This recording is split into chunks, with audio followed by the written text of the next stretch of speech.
over sine x is also 1. So if you flip it around, it still works.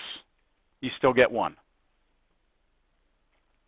And I could graph that for you, but I'm not going to. But more importantly than this, I want you to look at this limit in a different way. I mean, in a different way in this sense. Let's say you have a limit, and it's headed towards something. And I don't really even care what it's headed towards, all right? And in the numerator, you have sine of some junk, okay?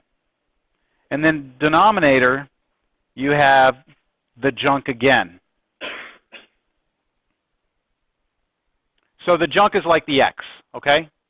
Sine x over x. Sine junk over junk. Then if the junk goes to 0,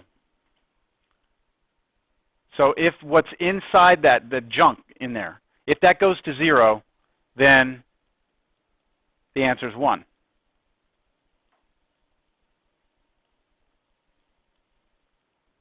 If the junk goes to 0. Also, the junk up here must be the same junk that's down there. They have to be identical. They have to look exactly the same. Now, let me illustrate with an example. So as an example of this, let's say we have limit x approaches pi of sine of x minus pi over x minus pi.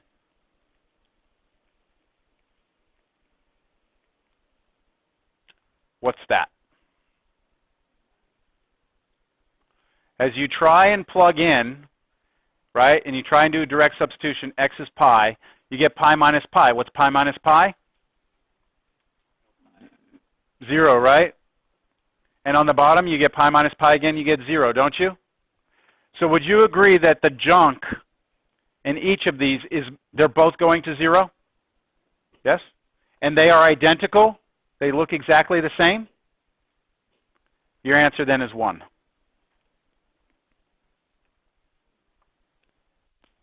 Now let me see if I can trick you.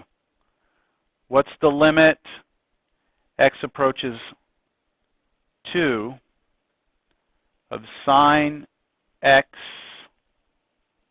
plus 2 over x squared minus 4?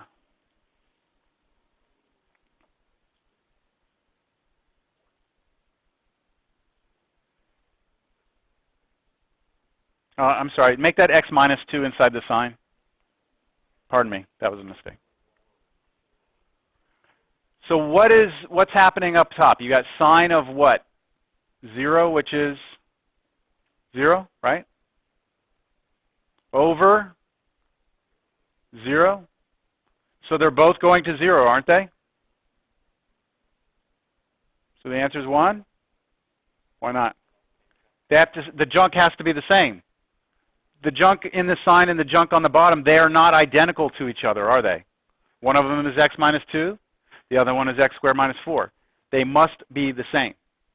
So what you would have to do in this problem before you can proceed is you would have to factor the denominator, because it's a what? Difference of squares, right? And then watch me peel this sucker off. Watch this.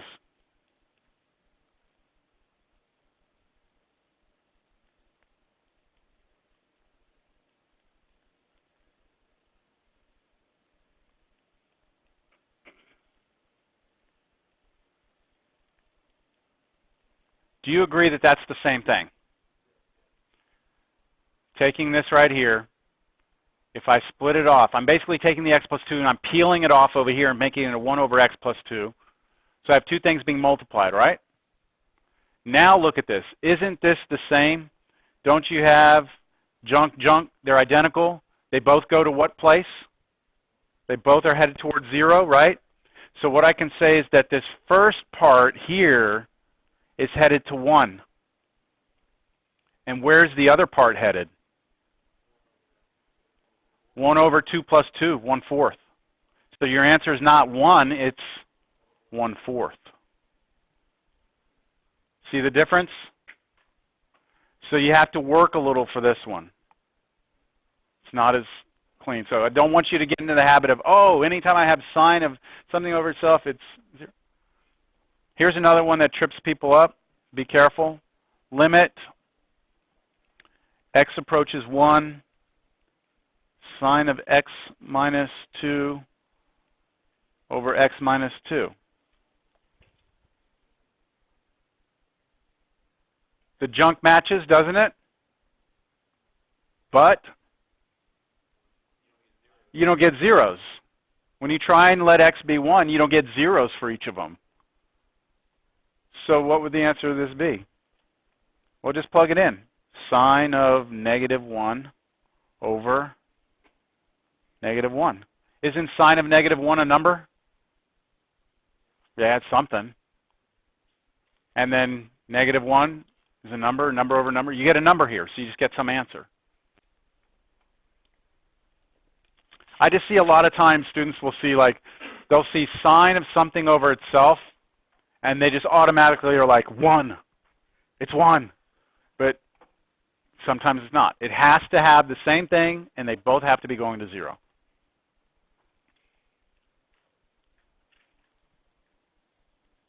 Now, the other formula is written down there for you, the second formula. And there's no, like, fancy thing I'm going to do with this one. It's the limit x goes to 0 of cosine x minus 1 over x, that this is 0.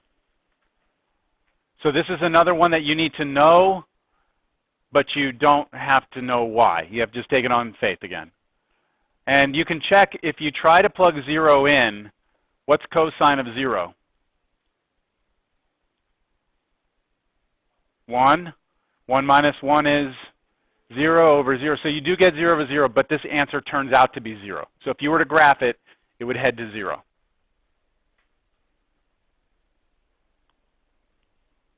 Okay, now I'm going to be working off of page 45, and I'm going to look at number 50.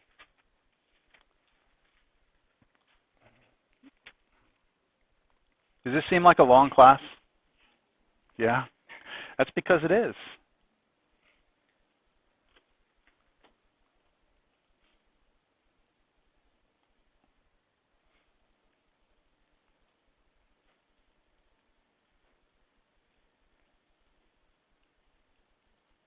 Oh my goodness.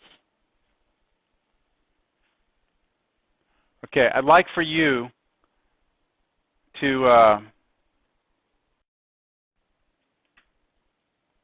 so what do you get when you plug in, just do a substitution? What do you get?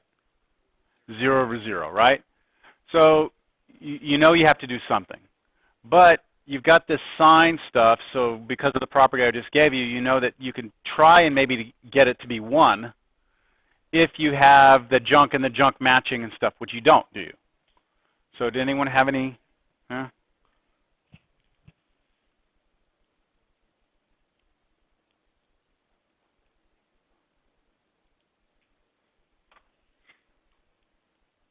You just tell me if you believe in what I'm doing as being okay, like algebra-wise, it's good, like nothing too crazy. I'm going to take the sine 4x, which is in the numerator, and I'm just going to write it over 1. And then times the other one, I'm going to write 1 over sine 6x. By the way, the 4 and the 6 don't reduce, right? That doesn't become like 2/3. You can't do that? Because it's the argument of the trig function, and arguments in trig functions are trapped. They're like, it's almost like being under square roots, but even worse. Square roots, you can get things out sometimes, but like trig functions, whatever's inside of them, they're stuck. Now, sometimes you can use like identities, like double angle identities, to like rewrite it, but in general, you can't cross things out. Like this is the one that we do in math a lot. we like to say that if you take sine x over x and you cancel, it's a what? What's left? It's a sin. Like, that's a sin. You can't do that, right? The x was trapped in that sign, so you are not allowed to do that. The x on the bottom, it could factor. If there was an x out here, sure, you could cancel those x's, but the x that's trapped in that sign cannot come out. All right. Now, at this point, everyone okay with that? I just peeled this thing off into two pieces, two factors. Which one of those is causing the problem? And by problem, I mean division by 0. The denominator, the sine 6x, right? So the sine 6x, I'm just going to highlight it as the one that I'm going to focus my attention on. And I'm going to say to myself, damn, it would be really, really nice if I had what on top of that? Not sine 6x, just 6x. Just 6x, right? If I had a 6x right on top of that, I would have junk that would be matching the same, and I could turn that into a 1, couldn't I? But I don't have a 6x. Close. There's no two sides, though. See, we don't have like two sides of an equation. But we can introduce a 6x like this. But whatever I do on top, I must do on bottom. So have I not then put a 6x in there? So if I were to rewrite this now,